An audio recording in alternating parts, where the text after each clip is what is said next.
Yo, this is Jay from Straight Smoke Gaming, and in today's video, we're going to be talking about DeAndre Hopkins, specifically doing a sim of him on the Tennessee Titans. If you guys didn't hear, he recently did sign with the Tennessee Titans. He's one of the last big free agents left in free agency, so to see him sign means I think we're going to have a lot more people like Zeke, Dalvin Cook, Leonard Fournette signing here pretty soon, because the time is ticking that if they are going to sign, it's pretty much go time. So here, DeAndre Hopkins on July 16th signed with the Tennessee Titans. He signed a 2-year, $26 million deal with $3 million in incentives. The incentives are based on catches, touchdowns, and yards. So realistically, depending how good of a year he has, he could make $3 million more on top of the 26. Me personally, I like the move. The Tennessee Titans, they've been lacking wide receiver. Treylon Burks was not everything they thought he was. Granted, he's still young. He could pan out, but he's not what they thought he was from the start. So bringing in a veteran wide receiver like DeAndre Hopkins on a short-term deal, I think that would work out very well, especially because they're kind of in a win-now mode. I mean, people are aging. Derrick Henry's getting older. If they're going to win, it's going to be now, and especially if they're planning on Derrick Henry being on their roster, it is definitely going to be now. My only concern is Ryan Tannehill as his quarterback. So here, we simmed halfway point, and they're not doing too well. They are 2-4. That gives them third in the AFC South, and as you can see there, the South's nothing special. I mean, Houston's in first, realistically, probably wouldn't happen. Probably the Jaguars, as long as Trevor Lawrence is healthy and everything. But, I mean, the numbers there, the stats, they're not that far off. I mean, they could easily compete in this division. The only real issue is the Jaguars, and the Jaguars have their flaws. When you come over here and take a look at the stats, the first thing I'm seeing off the bat, Ryan Tannehill is not doing too well, under 1,500 yards. And when you go over to that touchdown-interception ratio, it is 10-5, so that's 2-1. You can't have that. You got to be throwing more than 2 touchdowns for every interception you throw. That, off the bat, makes me wonder how good of a season DeAndre Hopkins is having so far. But, I mean, it is only the midway point. They could easily turn it around. Derrick Henry, on the other hand, he's off to another amazing start. Over 600 yards, averaging 5.4 yards a carry, and 6 touchdowns. When you go to take a look at that, he has not fumbled at all. So, this is their game plan, run the ball. Derrick Henry is doing what he does. And when you come over here to take a look at the not wide receiver, but his receiving stats, DeAndre Hopkins is not off to a good start. Only 16 receptions, only 3 touchdowns, and under 200 yards. You got people like Chris Moore who have more than him, so that is going to be an issue. Chris Moore is a wide receiver they just brought in, and he is nowhere near in the same tier as DeAndre Hopkins. They got to get the ball to D-Hop more. He's their one. I mean, this is what you're going to do. If your offense is struggling, you're going to want to feed this guy the ball. And it seems like the offense is struggling outside of the run game.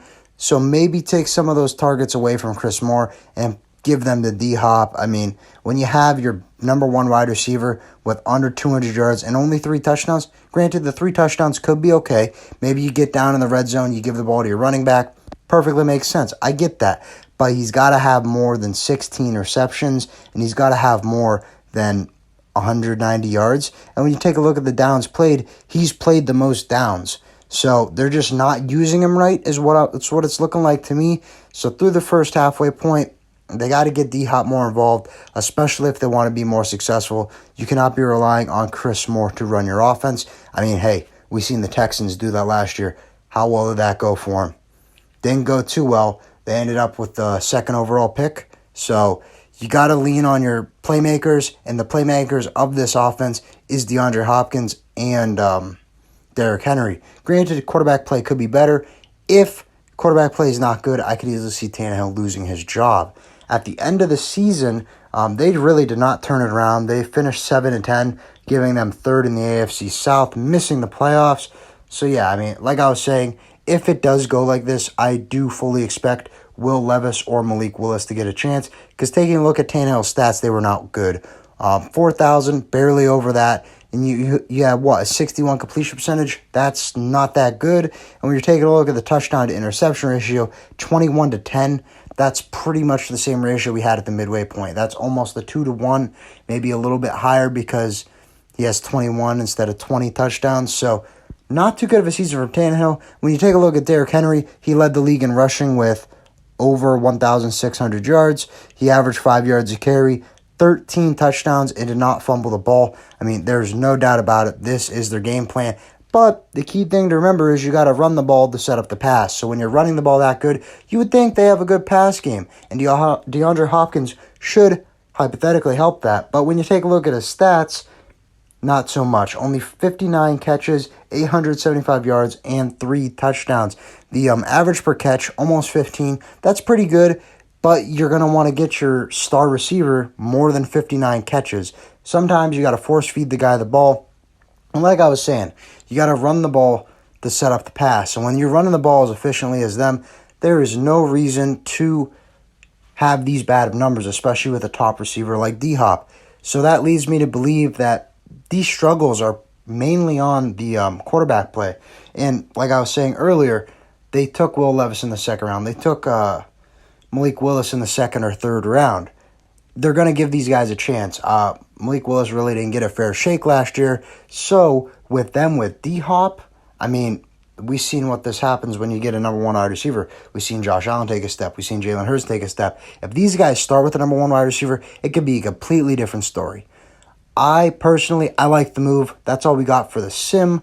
But I hope the sim goes better, or the real life simulation, I guess, goes better than the video game simulation, because I like the move. I think it makes perfect sense. Get a weapon in the receiving game. That really should open up the receiving game, and it should honestly open up the running game. You're not going to have people stacking the box because you're not as one-dimensional. So I really do like the D-Hop move.